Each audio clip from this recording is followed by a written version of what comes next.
selain tadi di Silang Monas, kita akan menuju ke gedung DPR MPR, pemirsa, untuk bergabung bersama jurnalis NTV bersama Sela Rizky. Ya, Sela, silakan laporan langsung Anda.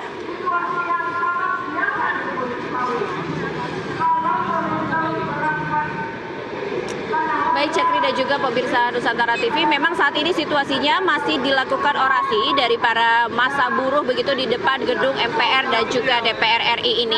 Dan Cakri, saat ini saya sudah bersama dengan salah satu aliansi perempuan Indonesia yang tadi juga telah menyampaikan aspirasi mereka mengenai para pekerja atau buruh perempuan yang ada di Indonesia selama ini, bagaimana tuntutan-tuntutan mereka. Kita akan tanyakan langsung dengan Kak Sari Wijaya. Kak, mungkin bisa disampaikan, Kak, tuntutan yang tadi disampaikan selama orasi ini apa saja? Oke.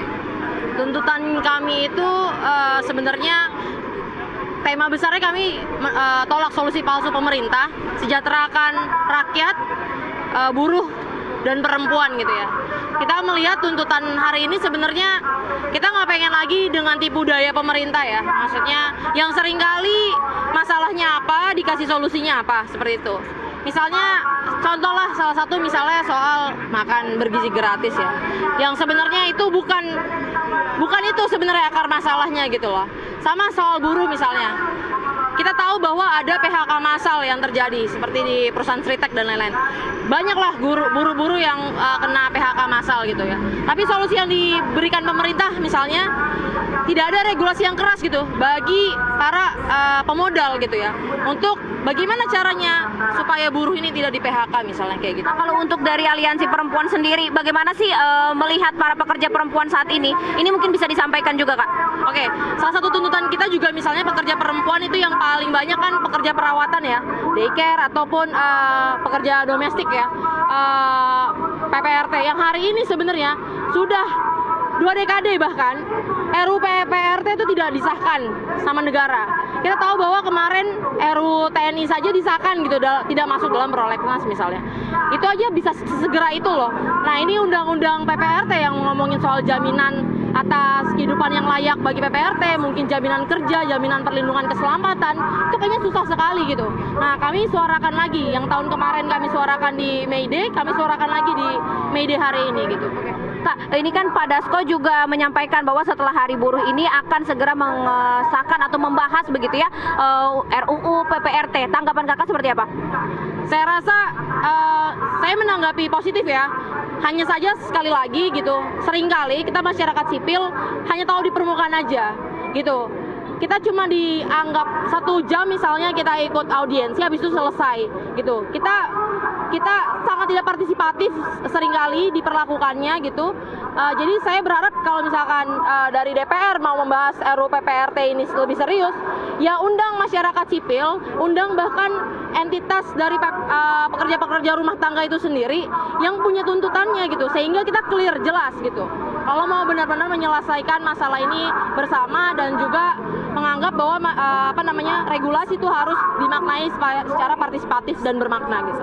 Nah, tadi kan Presiden Prabowo sendiri juga menyampaikan begitu ya dalam pidatonya di depan para buruh yang ada di Monas ini akan menghapus outsourcing, kemudian juga akan membentuk Satgas PHK dan juga akan mengangkat almarhum Marsina ini menjadi pahlawan. Tanggapan Kakak seperti apa? Nah, itu yang saya bilang. Ada hal yang sebenarnya oke, kalau untuk mencabut outsourcing misalnya kayak gitu ya, saya sepakat misalnya ada 1 poin yang itu. Terus tadi menjadikan Marsina sebagai pahlawan. Tapi apakah misalnya undang-undang soal perlindungan terhadap buruh perempuan yang hari ini mungkin bisa jadi dikriminalisasi sama kapital misalnya hari ini sudah benar-benar gitu.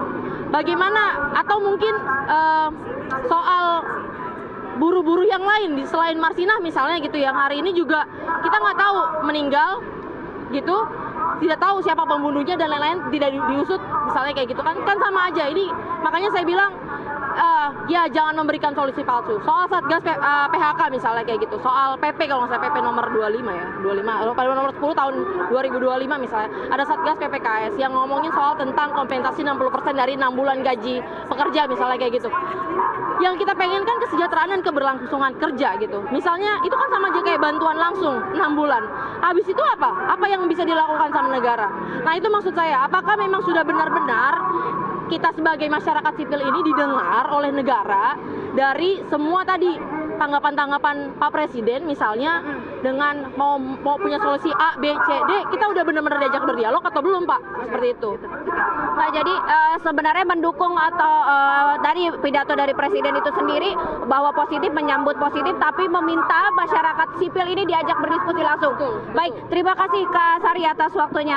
Ya, Cakri, memang orasi ini masih akan berlanjut meskipun informasinya akan berjalan hingga pukul 12 siang ini, namun masih banyak dari aliansi para buruh begitu yang terus berdatangan. Tadi sudah ada dari aliansi perempuan, kemudian juga ada aliansi jurnalis independen, dan nantinya sebentar lagi akan datang dari Gebrak begitu ya, Gerakan Rakyat Buruh Indonesia begitu, yang akan datang ke depan gedung MPR dan juga DPR sebentar lagi. Untuk pengamanannya sendiri, Cakri dan juga pemirsa, memang ini sudah ada dari pihak aparat keamanan gitu, dari pihak kepolisian yang berjaga di sekitar lokasi, kemudian juga dari Satpol PP yang mengamankan para pedagang begitu untuk merapikan para pedagang yang berdagang di sini. Kemudian juga nantinya mereka akan mengamankan sekitar situasi. Sampai saat ini kondisi arus lalu lintas juga masih lancar, tidak ada penutupan arus lalu lintas di depan gedung MPR DPR RI yang melalui kawasan Gatot Subroto, Senayan maupun juga hingga ke Selipi. Cakri dan juga pemirsa Nusantara TV. Ya, Sela, apakah Anda juga dapat informasi apakah nih rekan-rekan buruh begitu yang tengah berkumpul di Silang Monas juga akan berangsur juga, mungkin ada yang long march datang ke DPR, atau memang ini dua titik peringatan yang berbeda begitu, Monas dan DPR memang terpisah? Seperti apa, Sela?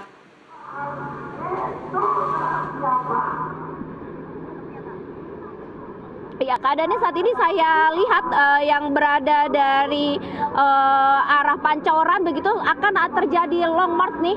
Sebentar lagi akan menuju ke depan gedung MPR RI. Tadi juga kami mendengar beberapa buruh sedang dialihkan ke depan Senayan atau di sekitar Mall Sparks begitu untuk melakukan long march bersama-sama, berjalan bersama-sama menuju gedung MPR DPR RI. Sebentar lagi, Cakri, nampaknya ini akan tiba. Mereka mengenakan pakaian merah dan juga hitam karena tadi sempat diinformasikan bahwa merah ini sebagai simbol dari perjuangan. Cakri dan pemirsa.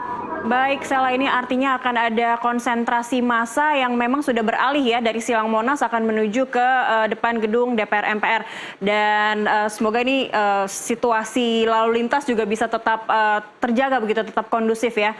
Baik, terima kasih Sela Rizky melaporkan langsung dari depan gedung DPR MPR RI Jakarta.